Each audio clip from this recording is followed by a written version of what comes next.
Zauważyłem to jest kosmos.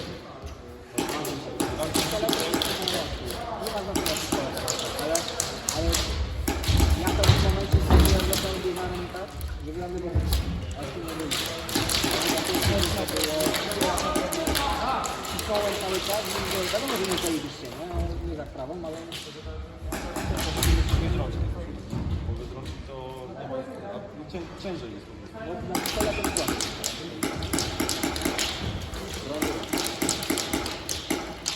Ale ty robisz tak żadne.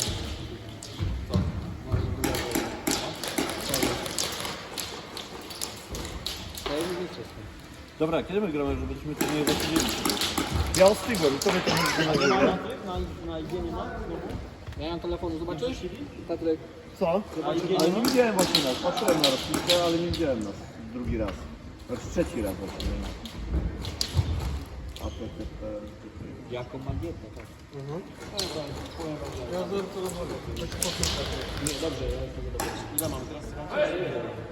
Co?